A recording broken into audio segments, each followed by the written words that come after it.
semua jemaat, engkau orang Kristen, jangan menjadi tawar imanmu, jangan menjadi abu-abu di tengah dunia yang semakin gelap ini. Kita berdiri di atas dasar kebenaran, kita harus hidup kudus, betapa suci dan salehnya kamu harus hidup, katakan. Ayo saudara, sebelum terlambat. Ya nggak apa-apa, saya dibilang itu memang Debbie Basir itu pendeta perjanjian lama, hukum Taurat. Nggak apa-apa, saya terima. Ya, lalu apa bedanya kita dengan pengajaran yang lain kalau kita nggak mengajarkan hari-hari ini saudara, kemurtatan sedang terjadi begitu hebat. Selamat datang di Kupas Firman, Firman Tuhan untuk menguatkan hidupmu. Ya, ini memang lagi panas ya. Mungkin neraka sudah mulai bocor. 2 Petrus pasal yang ketiga ayat yang ke-9 mulai kita baca sama-sama. 2 Petrus 3 ayat yang ke-9. Firman Tuhan berkata di sana demikian, ya 1, 2, 3 kita baca. Tuhan tidak lalai menepati janjinya, sekalipun ada orang yang menganggapnya sebagai kelalaian. Tetapi ia sabar terhadap kamu karena ia menghendaki supaya jangan ada yang binasa, melainkan supaya semua orang berbalik dan bertobat. Saudara, jelas sekali firman ini berkata Tuhan tidak pernah lalai menepati janjinya, sekalipun ada orang yang menganggapnya sebagai kelalaian. Di dalam Alkitab janji Tuhan itu begitu banyak saudara ya. Janji akan pemulihan, janji akan penyertaan, janji akan kesembuhan, itu sudah ada dalam Alkitab. Tetapi di sini dikatakan dengan jelas Tuhan itu tidak lalai. Siapa yang mengajari Tuhan? Ya, Ayub berkata, siapa yang dapat mengajari dia? Dia yang menciptakan segala sesuatunya. Tuhan tidak pernah lalai menepati janjinya, sekalipun ada orang yang seringkali menganggap Tuhan itu lalai. Saudara pernah nggak menganggap Tuhan itu lalai? Jangan buru-buru jawab. Sok tahu deh ya. Jangan buru-buru jawab, tapi renungkan dulu ya, renungkan dulu. Nggak usah langsung cepet-cepet. Saudara pernah nggak menganggap Tuhan itu lalai? Yang pernah angkat tangan, mulai terbuka ini ya. Yang pernah menganggap Tuhan lalai angkat tangan. Saya pernah menganggap Tuhan itu lalai. Saudara di sini semua enggak pernah? Kalau saudara nggak pernah anggap Tuhan lalai, pulang aja. Saudara semua sudah penghuni sorga. Saya mengaku, saya pernah mengaku Tuhan itu lalai. Saya pernah menganggap. Alkitab berkata Tuhan nggak pernah lalai. Sekalipun banyak orang yang sering menganggap dia lalai. Ya, contoh, bagaimana kita menganggap Tuhan itu lalai? Saya tuh banyak dapat telepon, banyak dapat ya WA, banyak orang konseling, Bu. Ya, suami saya begini-begini, rumah tangga saya begini-begini, bisnis saya begini-begini. Saya bilang berdoa. Jawabannya apa? Saya sudah berdoa puluhan tahun. Buktinya apa? Saya sudah cari Tuhan. Saya sudah melayani. Saya sudah bayar persembahan.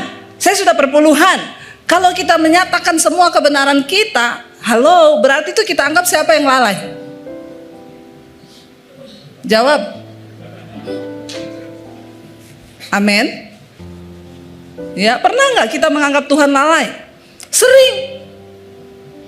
Ya, dulu ketika saya dalam penderitaan, saya bilang sama suami saya, "Say, Tuhan itu ada apa enggak?"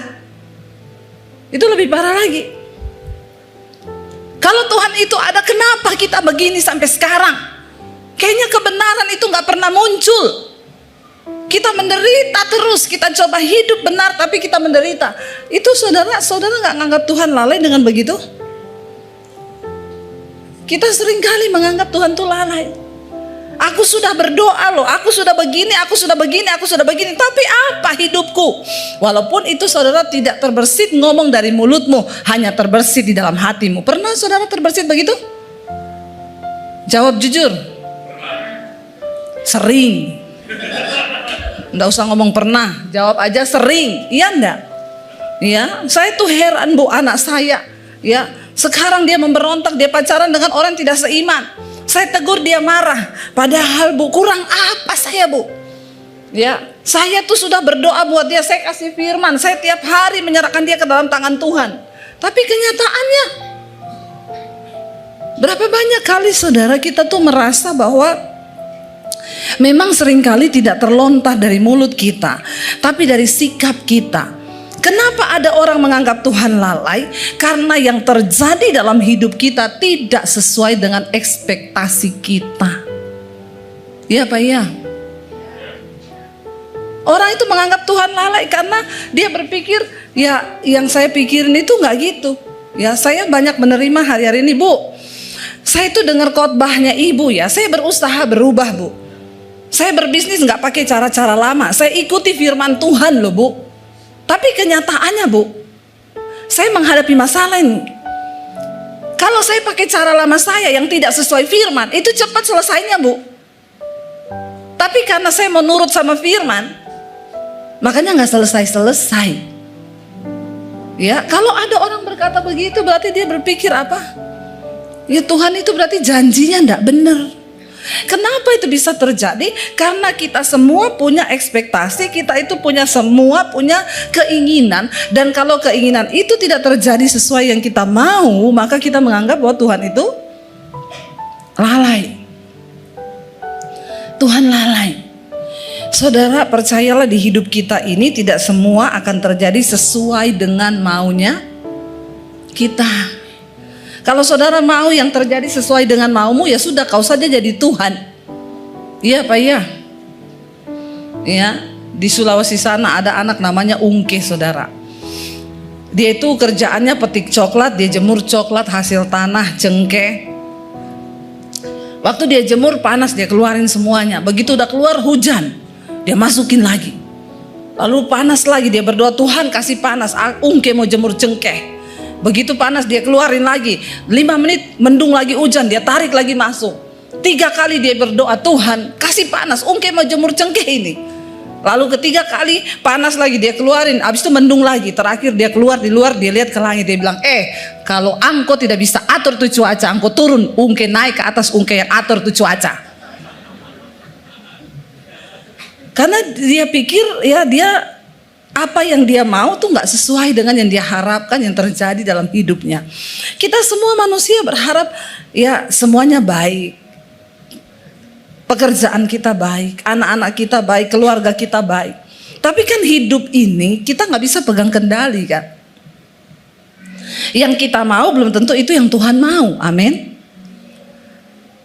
Karena itu dikatakan banyak orang menganggap Tuhan itu lalai. Karena sesuatu terjadi di luar kemauannya. Hidup ini, aduh saya tuh dengar-dengar cerita hari-hari itu ngeri-ngeri saudara. Ya saya terima konseling ya Bu, saya itu mau konseling sama ibu. Kemarin saya ketemu orang, kenapa pusing Bu? Ya pusing kenapa? Ngurus kerjaan.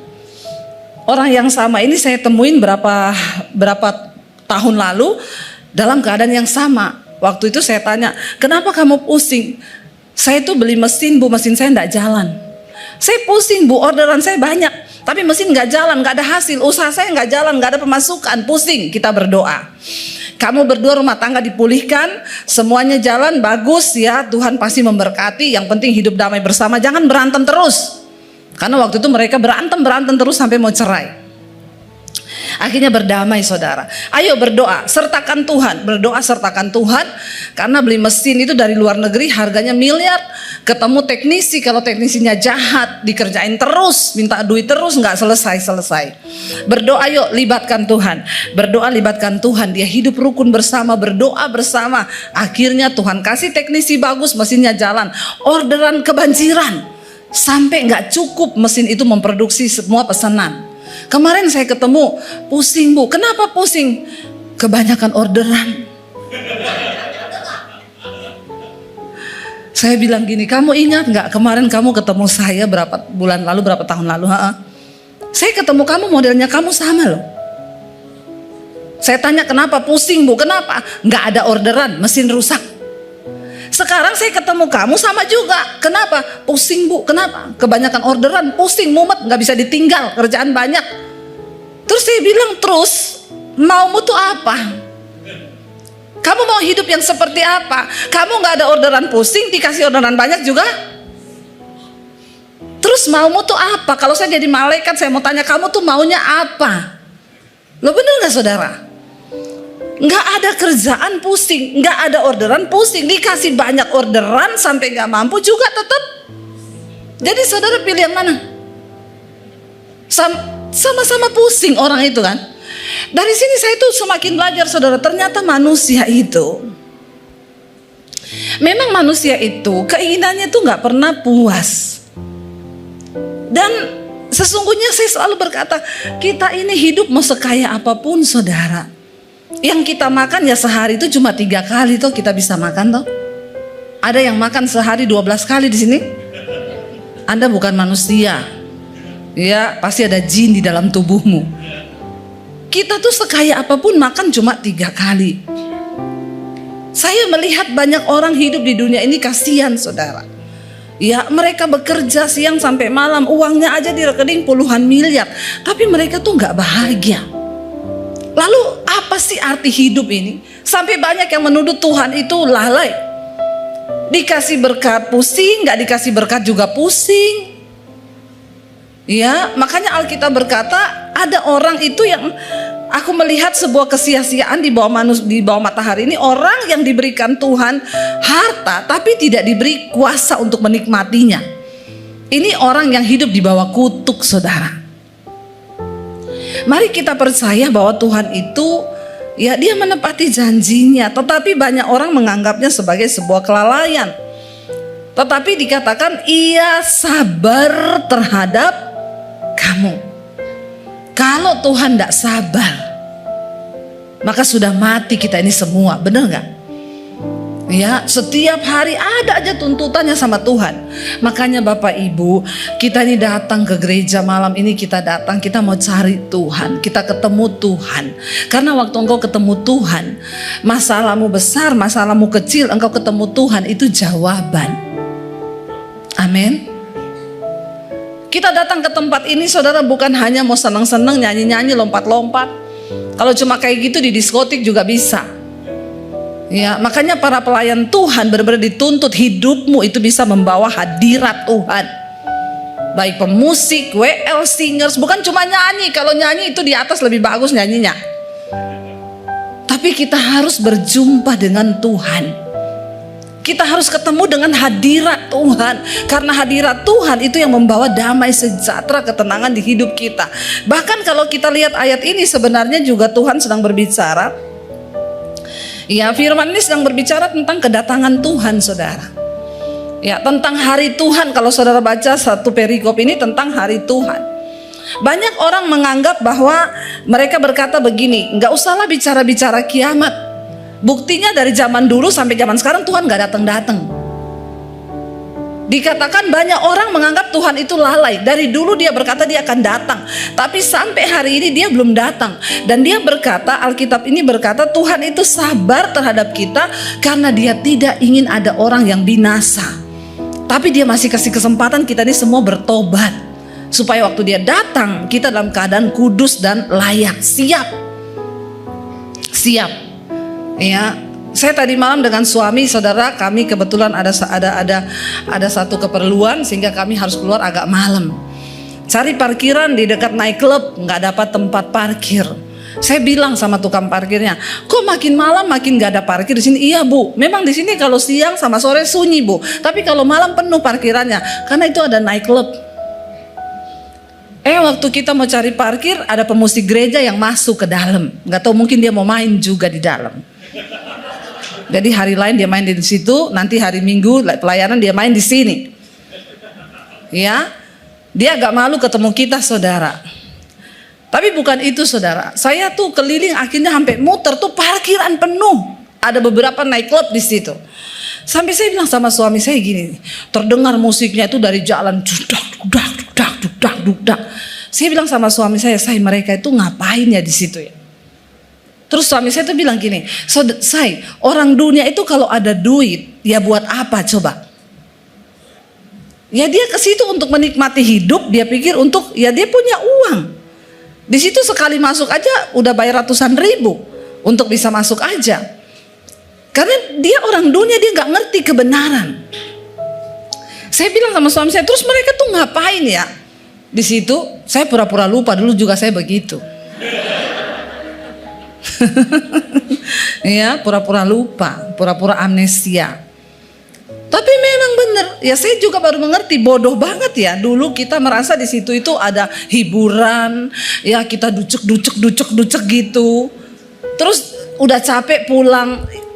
Bahkan sebagian orang datang ke tempat seperti itu tuh karena memang mereka tuh pengen lari dari masalah.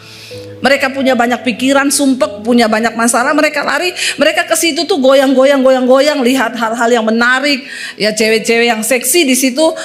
Tapi dia pikir dia pulang masalahnya selesai, enggak saudara. Ya, makanya hari-hari ini kita perlu Tuhan, gereja pun perlu menjadi tempat untuk Tuhan hadir. Karena kalau kita cuma pinter nyanyi-nyanyi, main musik, buat apa? Di tempat begituan malah kadang orang lebih terhibur loh. Salah satu hal yang menarik yang ada dalam gereja adalah orang ketemu Tuhan.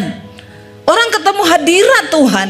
Karena hanya Tuhan yang membuat hidup orang tuh berubah, katakan amin. Ya, dan saudara di sini dikatakan bahwa saya tadi malam tuh dapat kiriman video ilustrasi kalau perang nuklir itu terjadi. Dia menggambarkan kalau Rusia itu jadi perang nuklir dengan Amerika. Bakalan terjadi itu apa saudara? Lalu dibikin ilustrasinya, nuklir itu ditembakkan. Bumi ini nanti itu, ya kita bayangkan aja waktu Jepang itu Hiroshima dan Nagasaki dibom nuklir. Itu kehancurannya seperti apa saudara? Sampai Indonesia juga ya ikut merasakan imbasnya bagaimana. Perang nuklir itu sangat luar biasa. Apalagi memang kalau sampai terjadi. Hari-hari ini kita melihat, saya membaca nih Jepang membuang limbah ini kan. Saudara ikut berita atau cuma nonton TikTok? Ikut pergerakan, ikut berita kan, nonton berita kan. Kita perlu nonton berita dunia. Jangan cuma nonton drama Korea terus, amin.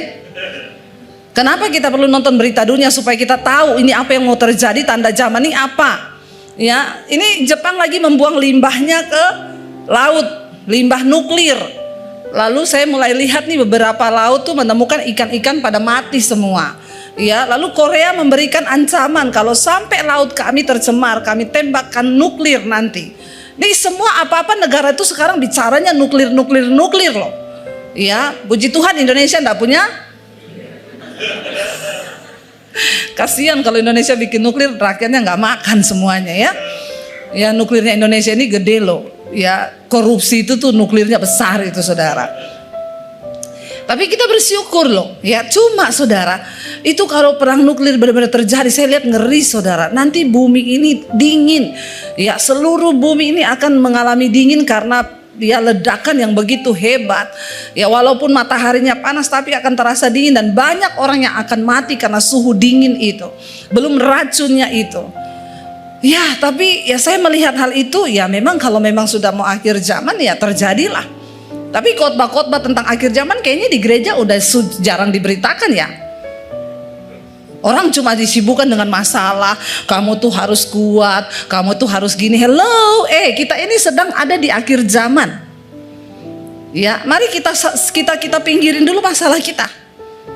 Waktu kita tahu kita sedang dipersiapkan menjadi mempelai yang layak untuk masuk di dalam perjamuan kudus anak domba Allah, maka mau atau tidak saudara, berhenti baper, lebay, alay, ya kita harus melihat bahwa kita ini sedang dipersiapkan.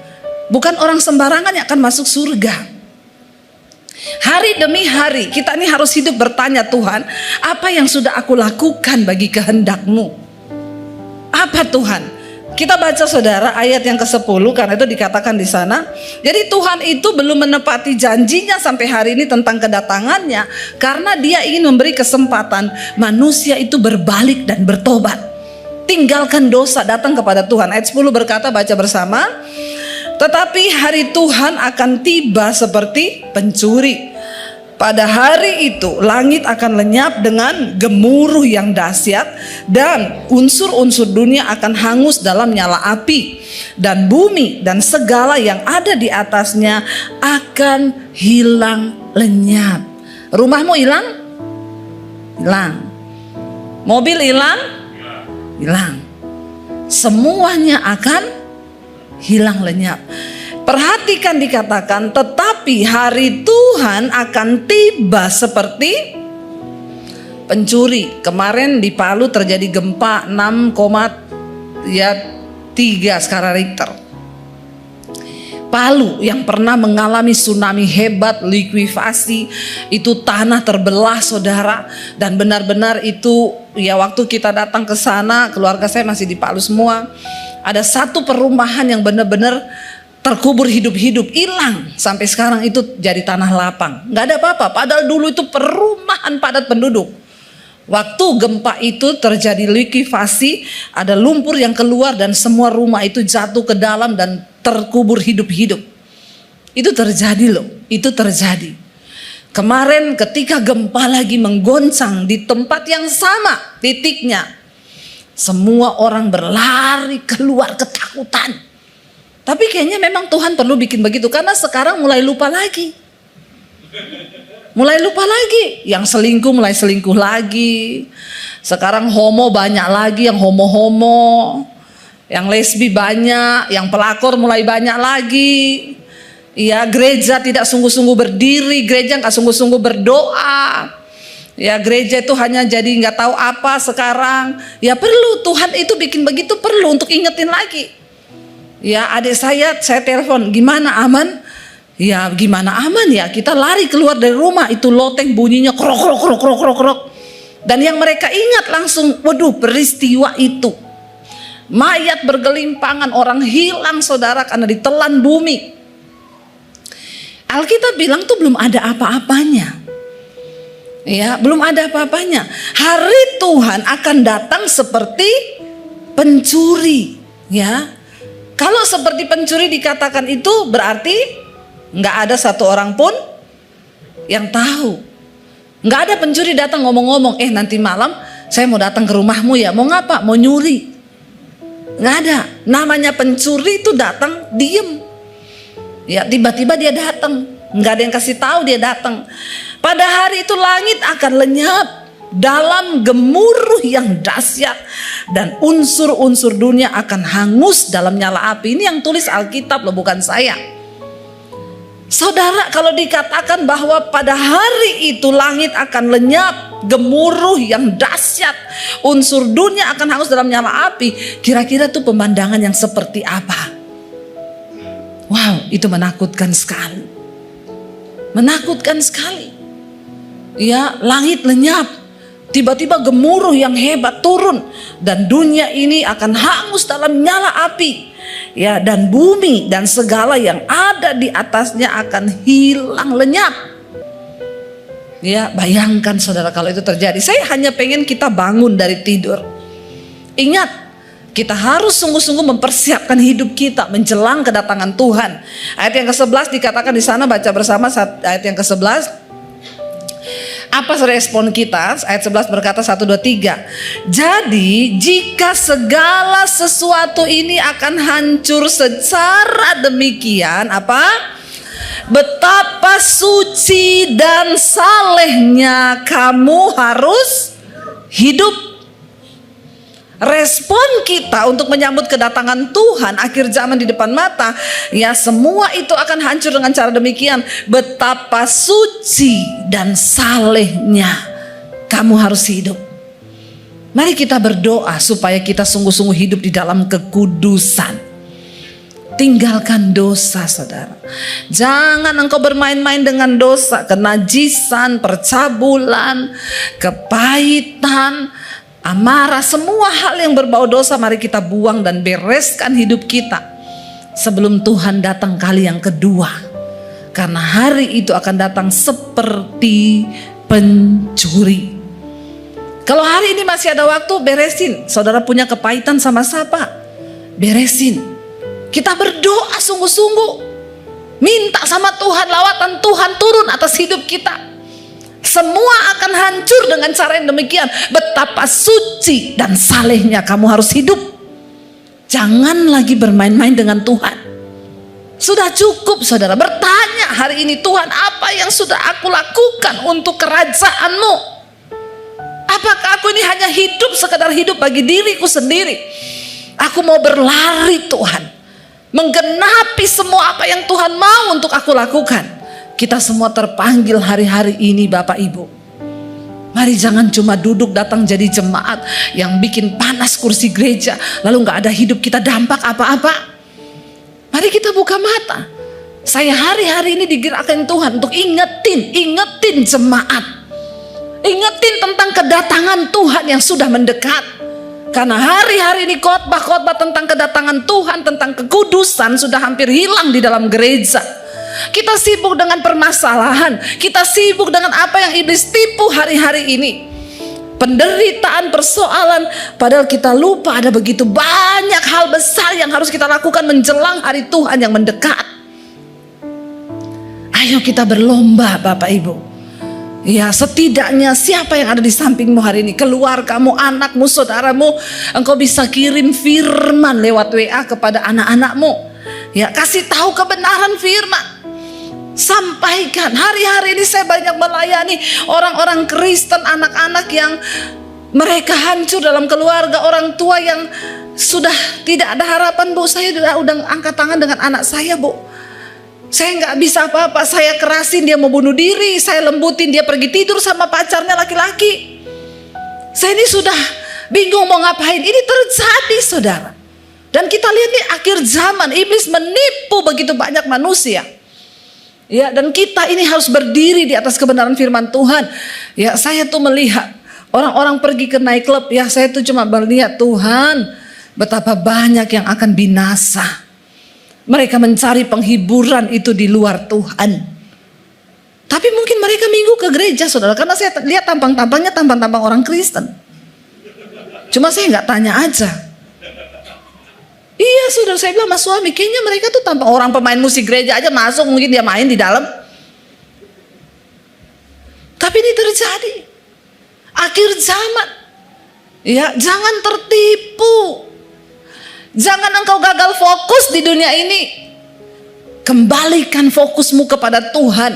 Dikatakan kalau semuanya akan hancur dengan cara demikian, betapa suci dan salehnya kita akan terus hidup. Ayo, ya, kita ada di zaman kasih karunia, tetapi standar kekudusan Tuhan itu gak pernah berubah. Ya, jangan diganti-ganti saudara. Oh, kita ini dibenarkan karena kasih karunia kok, bukan karena perbuatan baik kita. Iya, tapi bukan berarti ketika engkau sudah mengenal Yesus, engkau terus bermain-main. Karena engkau diselamatkan bukan karena perbuatan baik. Itu awal dulu. Saya bertobat dulu pertama kali, saya diselamatkan Tuhan bukan karena saya baik. Saya mau bunuh diri, saya banyak dosa.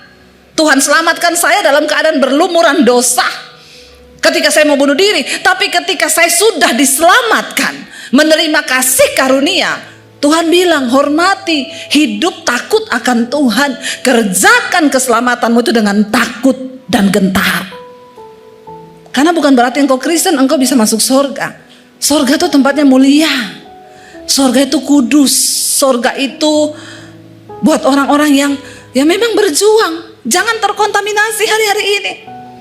Ya, apalagi banyak kata-kata yang sekarang itu beredar banyak kan di TikTok, di mana-mana ya. Jangan engkau pusing dengan apa kata orang tentang dirimu. Ikutilah apa yang engkau inginkan dari hatimu. Ya, sebab Tuhan itu hanya melihat hatimu. Tuhan juga melihat kelakuanmu. Amin. Ya. Jangan, hati-hati loh saudara, banyak kata-kata yang menyesatkan. Saya selalu ingetin, ya, bahkan ada hamba Tuhan yang berkata, Yesus tuh sahabatnya orang berdosa. Iya, Yesus sahabat orang berdosa yang mau bertobat. Amin. Bukan orang yang terus tinggal dalam dosa.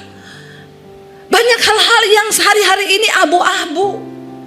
Tapi mari kita berdoa supaya gereja ini menjadi gereja yang memiliki standar firman Tuhan, standar Alkitab yang tidak berubah. Katakan amin.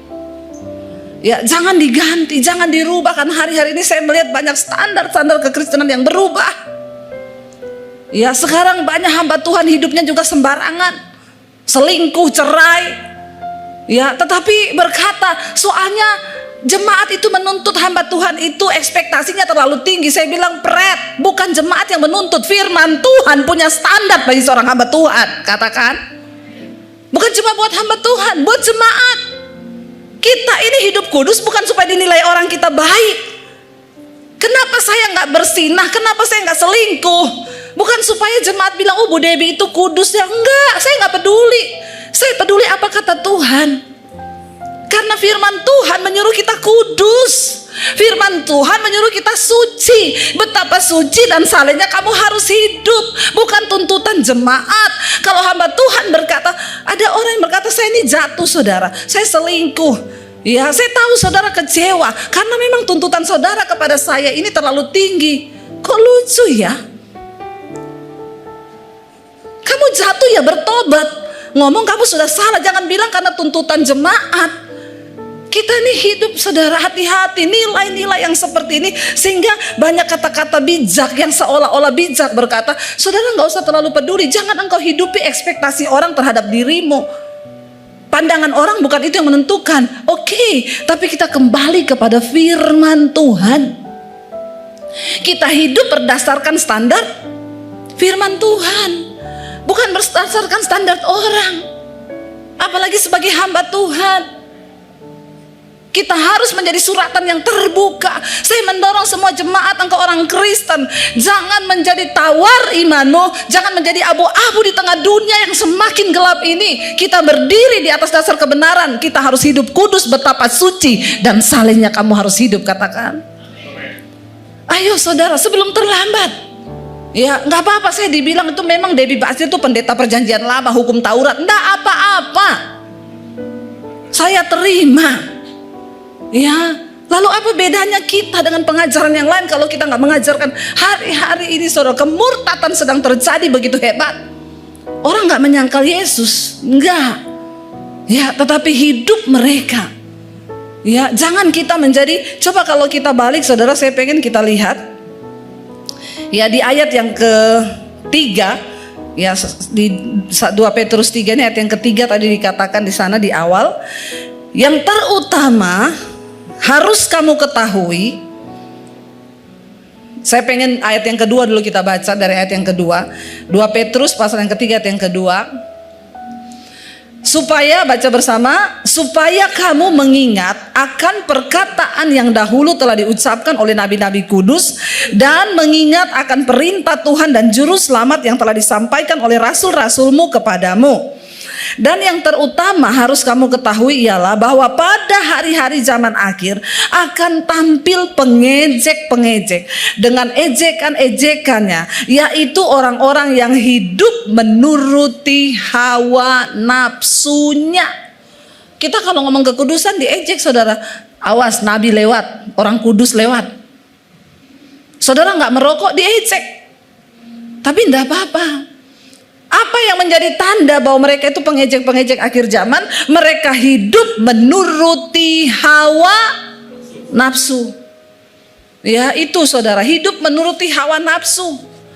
Ya, katanya Kristen, bersinah jalan terus. Ya, rokok jalan terus, mabok jalan terus, dugem jalan terus, hawa nafsu terus yang diikuti.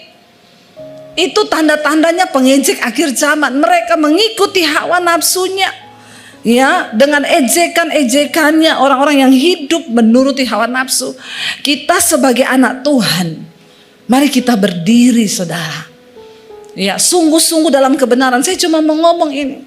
Ya, kita lihat ya, kemarin terjadi bencana di Hawaii, itu begitu banyak saudara korban jiwa. Ya, tadi lagi ada banjir bandang, berapa ribu orang mati, 10.000 orang hilang. Hari-hari ini kita nggak tahu apa yang akan terjadi ke depan. Jangan santai. Ya, bukan soal matinya kapan, kita mati kapan aja. Kalau memang sudah waktunya mati ya pasti mati. Tapi pertanyaannya, apakah kita ini siap supaya jangan ada penyesalan? Ya, dan di sini dikatakan Tuhan itu memberikan kesempatan. Kenapa ia sabar? Ia sabar terhadap kamu karena ia ingin tidak ada seorang pun yang binasa. Ya, tetapi semua orang berbalik dan bertobat. Coba kita ulangi itu tadi ayat 9. Tuhan itu tidak lalai menepati janjinya, sekalipun ada orang yang menganggapnya sebagai kelalaian. Tetapi ia sabar terhadap kamu karena apa? Baca. Ia menghendaki supaya jangan ada yang binasa, melainkan supaya semua orang berbalik dan bertobat datang kepadanya. Kalau dikatakan Tuhan masih memperpanjang waktu ini karena dia nggak pengen ada yang binasa loh. Tuhan masih tunggu. Kalau dikatakan ya karena ia menghendaki supaya jangan ada yang binasa, berarti ada kemungkinan nggak ada yang binasa? Ada. Tapi Tuhan nggak mau kita binasa. Dia kasih kesempatan bertobat. Ayo berbalik, ayo bertobat dimanapun engkau berada. Hai anak-anak muda, sampaikan pertobatan kepada temanmu. Jangan engkau ikut terlibat dan masuk dalam kubangan dosa. Engkau yang harus membawa suara Tuhan itu ngomong ke temanmu bertobat. Keluar dari kenajisan, keluar dari homoseksual, keluar dari perselingkuhan, keluar dari dugem, keluar dari rokok. Ayo kuduskan hidup kita. Karena bukan orang sembarangan yang akan masuk dalam kerajaan Allah. Bukan orang sembarangan yang bisa masuk surga. Kita masuk istana presiden aja gak boleh sembarangan. Apalagi kita masuk dalam kerajaan Allah. Ya, di dalam Wahyu dikatakan di sana Yohanes melihat orang-orang berdiri memakai jubah putih. Dan dia bertanya kepada tua-tua itu, siapa mereka yang memakai jubah putih itu? Tua-tua itu berkata, mereka adalah orang-orang yang keluar dari kesusahan yang besar di bumi. Tapi mereka berhasil menjaga jubahnya tetap putih dalam darah anak domba Allah. Amin saudara. Tuhan gak mau kita main-main saudara. Ayo kita ini sungguh-sungguh hidup dalam pertobatan. Kita sungguh-sungguh berbalik. Selama masih ada kesempatan, ada waktu. Mari saudara. Ya, hari-hari ini Tuhan terus mendorong saya bicara tentang akhir zaman. Saya gak tahu kenapa. Tapi sebagai hamba Tuhan saya hanya mau taat bicara. Sampaikan tentang akhir zaman, tentang pertobatan. Orang harus berbalik kepada Tuhan, datang kepada kekudusan, tinggalkan dosa. Waktu kita sungguh-sungguh hidup dalam kekudusan, kita akan kuat mengalami semua penderitaan. Ya, hidup ini saudara. Saya kemarin baru menguatkan seorang ibu yang, saya juga rasa ya, berat sekali bebannya. Tapi puji Tuhan, ibu itu menerima semua yang terjadi itu sebagai cara Tuhan untuk membawa dia pada pertobatan. Ya, saudara, tidak mudah yang dia lalui, tidak mudah yang dia alami memang. Ya, ketika saya bertemu ibu ini, anaknya menikah. Kalau nggak salah udah 3 tahun apa berapa tahun belum hamil. Dia bilang, Bu Dewi doain dong, saya pengen punya cucu. Ini anak satu-satunya anak saya. Ya udah ayo kita berdoa. Sebulan kemudian anak itu hamil. Ya, 1,5 bulan yang lalu dia melahirkan anak perempuan. Ketika dia melahirkan, ibu ini seneng dong, dapat anak kan, dapat cucu kan. Lagi senang-senangnya gendong cucu, tiba-tiba dia sakit, divonis dokter kena cancer. Saudara, kisah berubah tragis. Dari kebahagiaan menjadi sesuatu yang kayaknya kaget. Lalu ibu ini harus pergi keluar kota untuk berobat. Lagi berobat di luar kota, ternyata anaknya yang baru melahirkan meninggal. Saudara, jadi tinggalin cucunya yang baru berumur 1,5 bulan. Dan ibu ini gak diberitahu kalau anaknya sudah meninggal karena mereka takut kalau ibu ini syok. Tapi menjelang penguburan dia harus tetap dibawa pulang karena gak bisa bohongin. Dibawa pulang, dia tanya, kenapa saya harus pulang? Ibu harus urus paspor alasannya, karena paspor ibu sudah mau mati, bukan harus berobat ke luar negeri. Pulang dulu urus paspor. Sampai di rumah banyak orang. Saya dikirimin videonya, dia seneng ketawa-ketawa, kok banyak orang. Dia pikir, ya ini orang-orang sambut ibu. Masuk di rumah lihat anaknya terbaring kaku. Ya meninggal. Saya sempat telepon dia, saya bilang, Bu, Tuhan tidak pernah lalai Bu. Dia nangis bercucuran air mata. Iya Bu Debbie, Tuhan gak pernah salah. Tuhan baik ya Bu. Iya Tuhan baik Bu. Saya harus makin sungguh-sungguh lagi dengan Tuhan Bu. Saya mau bertobat, sungguh-sungguh dekat dengan Tuhan. Wow, saya mendengar dia bilang begitu. Yes, tadinya saya takut kalau dia menjauh dari Tuhan. Karena dia merasa ini adalah penghukuman Tuhan atau apa. Saya takut dia itu, mana Tuhan. Ternyata responnya ketika saya bertelepon, Bu yang kuat ya Bu. Iya Bu Debbie, Tuhan baik Bu. Tuhan gak salah, Tuhan gak lalai. Saya harus sungguh-sungguh lebih lagi mencari Tuhan Bu. Saya mau lebih dekat lagi sama Tuhan. Inilah hidup. Kita gak pernah tahu saudara. Tapi makanya mari kita dekat dengan Tuhan. Kita gak punya cukup kekuatan menghadapi banyak hal di dunia ini. Hanya satu kekuatan kita, waktu kita dekat dengan Tuhan. Ya, saya tidak berhutang lagi. Saya sampaikan hari ini kepada saudara. Firman Tuhan berkata bahwa ketika Tuhan datang, langit ini akan hangus dalam nyala api yang begitu hebat. Dan jika segala sesuatu ini akan hancur secara demikian, betapa suci dan salehnya kamu harus hidup. Ayat 12 dikatakan apa? Yaitu kamu yang apa? Yang menantikan dan mempercepat kedatangan hari Allah. Pada hari itu langit akan binasa dalam api dan unsur-unsur dunia akan hancur karena nyalanya. Kita dikatakan adalah orang-orang yang mempercepat kedatangan Tuhan. Siapa yang mau Tuhan cepat datang? Hanya sedikit ya, yang lain masih suka di dunia.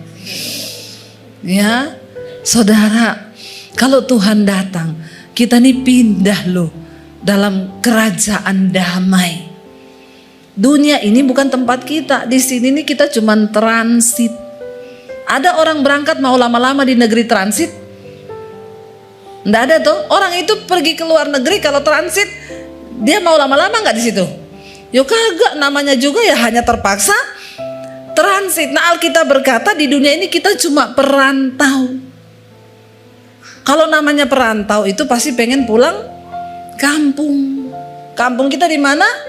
Di surga, bukan di sini. Tapi banyak orang yang sudah terlanjur cinta dengan dunia, makanya nggak kepengen Tuhan datang. Kita harus sepakat dulu, kita adalah orang-orang yang mempercepat kedatangan Tuhan. Siapa yang mau cepat Tuhan datang? Ampuni mereka Tuhan, karena mereka tahu tapi mereka pura-pura tidak tahu. Ini Alkitab yang ngomong loh, ya, yaitu kamu ya yang menantikan dan mempercepat kedatangan hari Allah itu. Ya, pada hari itu langit akan binasa dalam api dan unsur-unsur dunia akan hancur karena nyalanya. Diulangi lagi. Tetapi sesuai dengan janjinya siapa? Kita, saudara dan saya menantikan apa? Langit yang baru dan bumi yang baru, di mana di sana terdapat kebenaran. Ini dah akhir zaman. Ya, saya baca berita, saudara, dengar berita di China, Alkitab itu diubah. Ya, Yesus adalah seorang pembunuh dan pendosa. Ya, dia bukan Tuhan. Ayat-ayatnya dirubah, tapi puji Tuhan di Indonesia sekarang ya bukan lagi hari kenaikan Isa Al-Masih, tapi hari kenaikan Yesus Kristus. Amin. Tepuk tangan dong buat Tuhan. Yesus Kristus diakui. Saudara, ini tanda-tanda zaman. Akan terjadi penyesatan yang hebat. Ya, karena dilihat di sana kekristenan dihambat, diterjang, ditentang, dibunuh, semakin merambat. Kristen di China itu beda sama Kristen di Indonesia memang. Kristen di Indonesia itu kalau kesaksian ya, saudara, rumah saya mau dimasukin maling. Tuhan bekerja, malingnya kesangkut di pagar duri. Nanti jemaat tepuk tangan semua itu. Dahsyat Tuhan, hebat. Kesaksian di China. Saya tuh punya anak. Anak saya ini masih kecil. Ya, dia masih remaja, dia terima Tuhan Yesus. Saya pukulin anak saya ini karena dia jadi Kristen. Dia disiksa di mana-mana anak ini. Ya, tetapi dia semangat memberitakan Injil terus. Kemanapun dia pergi, satu saat dia mati kecelakaan. Anak yang cinta Yesus ditabrak mati kecelakaan. Ini kesaksian indahnya di mana? Nggak ada orang Kristen tepuk tangan kalau kesaksian begini, iya Pak ya? Kalau Kristen di Indonesia kayak gini nggak tepuk tangan, karena kebanyakan nonton drama Korea, sama film India, sama sinetron di Indonesia, happy ending. Kalau begini enggak. Tapi ketika anak itu meninggal, orang tuanya bertobat terima Yesus.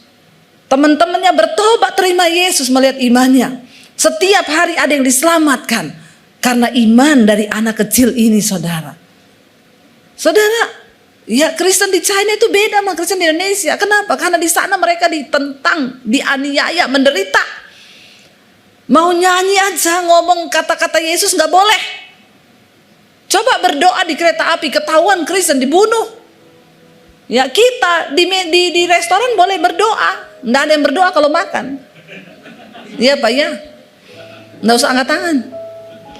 Kita punya kesempatan untuk bersaksi tentang iman kita, belum dilarang. Tapi nggak ada yang berani bersaksi, nggak ada yang berani cerita tentang Tuhan. Bahkan di gereja pun, di komunitas Kristen pun hilang omongan tentang Tuhan tuh udah nggak ada. Ya, kalau ketemu ngegosip. Makanya anak SD ditanyai ciri-ciri makhluk hidup apa? Ditanya gurunya, dia bilang ciri-ciri makhluk hidup itu bergosip, ngerasain tetangga. Gurunya bilang, hei nggak boleh gitu. Aku lihat makku hidup tiap hari ngerasain orang, cerita orang. Berarti kan tuh ciri-ciri makhluk hidup. Bener juga anak itu. Ya, ciri-ciri makhluk hidup itu bergosip kata dia. Ya, saudara. Kristen di China sama Kristen di Indonesia itu beda. Ya, kita di sini khotbahnya harus tentang mujizat terus, karena kalau enggak kepahitan jemaat. Ngomong selingkuh, ngomong ini, coba berani, nggak banyak yang nggak suka, kupingnya panas. Ya, harus yang mujizat, saudara, ada mujizat. Ya, ngasih persembahan aja harus dimingi-mingi. Kalau saudara ngasih persembahan, Tuhan akan kembalikan berlipat kali ganda. Berat banget enggak? Ya, kayaknya Tuhan tuh utang terus sama kita. Maka harus diiming-imingi. Kalau saudara menabur begini, saudara akan kembali berlipat kali ganda. Ya, kalau saudara percaya Yesus, saudara akan gini. Stop, saudara. Ayo kita bertumbuh menjadi jemaat yang dewasa. Amin. Yang berkata, Tuhan walaupun gak engkau balikin, kasih Tuhan tuh udah cukup luar biasa bagi saya. Ya. Makanya saya kadang-kadang kalau sesuatu orang ngomong, Bu Tuhan berkati, Tuhan balaskan berlipat kali ganda, saya bilang enggak, Tuhan sudah memberikan terlalu banyak buat saya. Enggak ada yang perlu Tuhan balaskan lagi. Kok Tuhan balas semua udah Tuhan berikan, bahkan nyawanya udah diberikan buat kita. Kita harus tahu diri, hari ini kita hidup untuk apa? Engkau hidup untuk berbuah. Jangan cuma pusing dengan dirimu sendiri, saudara. Kalau engkau berkata kiamat masih lama, setidaknya kiamat kecil itu dekat apa? Kematian. Ya, saya selalu ingetin, ayo kita sungguh-sungguh hidup dalam Tuhan. Nggak ada yang tahu hidup ini. Saudara, jangan sampai engkau berkata, oh saya ini diet. Kemarin mami saya bilang, Dep, ada yang tawari obat itu loh. Katanya itu obat buat buang racun dalam tubuh dari Cina. Terus ngapa? Dia bilang, Bu, tolong bilang sama Bu Debbie ya beli ini. Harganya sekian juta. Kenapa? Banyak yang mati-mati mendadak sekarang. Kalau Bu Debbie mau umur panjang, minum ini. Saya bilang, pret. Apalagi saya ditawari kayak begitu. Hello. Saya bilang, Mam itu orang ateis gak percaya Yesus. Oh dia orang Kristen, kenapa dia bilang begitu? Saudara maaf ya, Anda minum vitamin, Anda minum obat herbal, bukan untuk panjang umur. Bilang amin. Saudara nge-gym, saudara hidup sehat, saudara jaga makan, bukan untuk panjang umur. Karena hidup mati, umur itu di tangan Tuhan. Saya gak setuju kalau ada orang bilang, Bu minum ini supaya umur panjang. Siapa ngomong? Ya, saudara, jangan sampai engkau itu meninggikan diri melebihi Tuhan. Itu yang Alkitab bilang, terkutuklah orang yang mengandalkan dirinya sendiri. Kita jaga kesehatan supaya kita ini sehat hidup, bukan untuk umur panjang. Karena umur itu di tangan Tuhan. Saya khotbah begini kemarin di Surabaya, ada ibu-ibu pengerja Bu Debbie, benar sekali, baru pagi Bu khotbah, sore kejadian. Itu loh Bu, adik sepupu saya Bu, jaga makan, nggak pernah makan di luar karena jaga makan sehat. Olahraga tiap hari, rutin check up general Bu setiap bulan, check up. Kena serangan jantung tadi siang Bu, barusan ibu khotbah tadi pagi tuh, kena serangan jantung. Ya, ada juga orang tuh, oh tenang aja, saya sudah di DSA otak saya sekarang sudah bersih, nggak ada penyumbatan, stroke. Jangan sombong loh saudara, hidup kita di tangan Tuhan. Kenapa kita harus jaga makan, jaga kesehatan? Supaya sehat. Saya sama suami sekarang lagi diet. Kenapa saya diet? Hidup sudah berat, kalau badan kita tambah berat maka semakin berat hidupmu. Hidup ini udah berat, pergumulannya banyak, terus berat badanmu juga berat. Kau jalan sempoyongan saudara. Amin. Walaupun hidup kita berat, beban kita berat, kalau badan kita ringan kan enak toh. Amin apa men? Makanya saya kadang heran lihat bapak-bapak yang perutnya buncit. Maaf ya pak, kalau mau tersinggung puji Tuhan. Kadang saya ngomong sama suami saya itu bapak tuh loh, astaga aku nih pernah hamil 9 bulan toh ya. 9 bulan perut saya besar, itu begas saudara, tidur aja gak enak, bernapas gak enak. Itu bapak sudah berapa tahun dia bawa perut itu ya, kok gak begah ya. Dan dia tidak merasa bersalah melihat perut itu saudara. Ya bukan apa-apa saudara, bener gak? Kita nih harus sehat supaya kita hidup sehat. Tapi urusan mati itu di tangan Tuhan. Ya di tangan Tuhan. Makanya ada orang yang berdosa, merokok, mabuk, minum bisa umur panjang 160 tahun loh.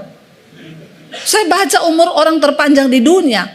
Ya dia masuk di Guinness Book Record. Saudara itu bapak kalau nggak salah ya umurnya tuh mencapai hampir 150 kayaknya. Ditanya rahasia hidup sehatnya apa? Kawin cerai, merokok, mabuk, semua dosa dia lakukan loh. Tapi umur panjang. Kenapa saudara? Saya baru tahu Alkitab bilang Tuhan itu tidak berkenan pada kematian orang fasik, tapi pada pertobatannya. Sebenarnya Tuhan tuh tidak mau orang fasik itu mati. Makanya kita kalau orang jahat jangan kau doakan mati, tidak mungkin mati dia. Karena Tuhan tidak berkenan pada kematian orang fasik, tapi pada pertobatannya. Tapi ada yang nggak tobat-tobat, memang ya sudah diambil sama setan. Ya, jadi saudara, memang orang-orang berdosa itu panjang umur, lama matinya, karena Tuhan tunggu dia tobat. Tuhan tidak mau orang binasa. Tuhan tidak mau, makanya ya jangan kau bilang gini, oh kalau gitu saya biar umur panjang dosa aja ya bu. Nah ini bertobat saudara ya, hati-hati ya. Ada juga yang lagi selingkuh mati, ya karena istrinya berdoa di rumah. Ya kebanyakan bohong, istrinya berdoa, Tuhan dimanapun suami saya berada, jamah dia Tuhan. Lagi selingkuh, lagi bersinah di jamah Tuhan, mati saudara. Mati ya, lagi berdosa toh. Hati-hati. Jadi saudara, hidup ini kita nggak tahu apa yang akan terjadi ke depan. Jangan andalkan kekuatanmu. Ayo cari Tuhan. Ayo hidup sepadan dengan panggilannya, dengan kebenarannya. Jaga kekudusan. Di sana dikatakan kita ini orang-orang yang mempercepat kedatangan hari Tuhan. Tapi jangan takut. Kita menantikan langit yang baru dan bumi yang baru. Di sana tidak ada polusi. Nggak ada. Saudara mau hidup di langit yang baru dan bumi yang baru? Saya tuh ketemu dengan orang-orang yang pernah mati, ya pernah dibawa Tuhan mati. Itu semua ngomong kematian tuh indah. Mati tuh indah. Ya, mati tuh indah. Semua tuh ngomong, enak bu, saya dibawa di padang yang begitu indah bu. Tenang di sana. Tapi suruh pulang lagi. Ya, saya pernah rasa begitu, saya tidur nyenyak banget saudara. Saya kayak di satu tempat yang begitu indah. Tiba-tiba ada suara yang bilang gini, kalau kamu tidur terus kamu mati loh. Tapi saya gak kepengen bangun, saya pengen tidur terus karena enak banget memang. Tempat itu indah. Tapi saya ingat, kalau saya mati suami saya kawin lagi, saya bangun. Cepet-cepet saya bangun. Enak aja dia kawin lagi saudara ya. Jadi saya bangun, itu yang membuat saya cepet bangun saudara.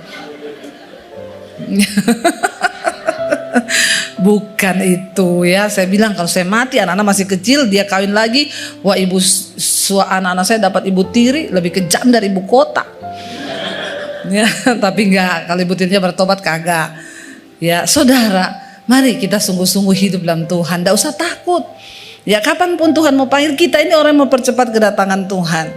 Karena itu saudara, ayat 14 dikatakan di sana, sebab itu saudara-saudaraku yang kekasih, saya undang imam musik maju, sambil menantikan semuanya ini, dikatakan apa? Kamu harus berusaha supaya kamu kedapatan tak bercacat dan tak bernoda di hadapannya dalam perdamaian dengan Dia. Amin. Ayo kita berusaha supaya kita tidak kedapatan bercacat dan bernoda. Bayangkan loh, nggak boleh cacat. Nggak boleh ada noda, ya noda aja nggak boleh, apalagi selingkuh, ya apalagi terikat dengan hal-hal yang kegelapan, noda aja nggak boleh. Apa itu noda? Ada kepahitan, ada kekecewaan, itu nggak boleh. Kita harus sungguh-sungguh menjaga, ya. Dan dikatakan di sana ayat 15, anggaplah kesabaran Tuhan kita sebagai kesempatan bagimu untuk apa? Beroleh selamat. Kenapa sampai hari ini Tuhan belum datang? Dia masih sabar supaya kita ini boleh selamat. Seperti juga Paulus saudara kita yang kekasih telah menuliskan kepadamu menurut hikmat yang dikaruniakan kepadanya. Mari Bapak Ibu, satu hal yang Tuhan mau, Dia masih membuka pintu keselamatan bagi setiap kita. Mari kita berjaga-jaga hari-hari. Tidak semua kita bangkit berdiri. Dijawab secepat yang kita harapkan.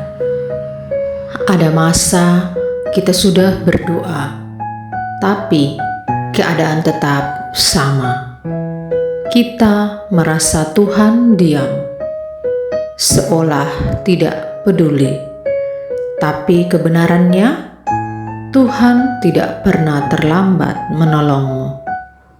Seringkali Tuhan tidak datang sesuai waktu kita, tetapi selalu tepat pada waktunya. Dia melihat lebih jauh daripada yang kita lihat. Dia tahu kapan kita siap, kapan kita kuat, dan kapan pertolongan itu akan membawa kebaikan yang lebih besar. Penundaan bukan penolakan. Saat kamu menunggu, Tuhan sedang mempersiapkan jalan yang mungkin tidak kamu mengerti sekarang. Apa yang terasa lambat bagimu sebenarnya sedang disusun sempurna oleh tangan Tuhan. Jadi jangan menyerah, jangan kehilangan iman. Tetaplah percaya meski belum terlihat jawaban. Karena pada akhirnya kita akan sadar Tuhan tidak pernah terlambat. Dia selalu tepat pada waktunya untuk menolongmu. Terima kasih saudara-saudari sudah menonton video ini dari awal hingga akhir. Kiranya kita semua dapat dikuatkan. Silakan bagikan video ini kepada orang lain agar orang lain juga bisa diberkati bersama. Terima kasih, Tuhan memberkati kita semua. Amin.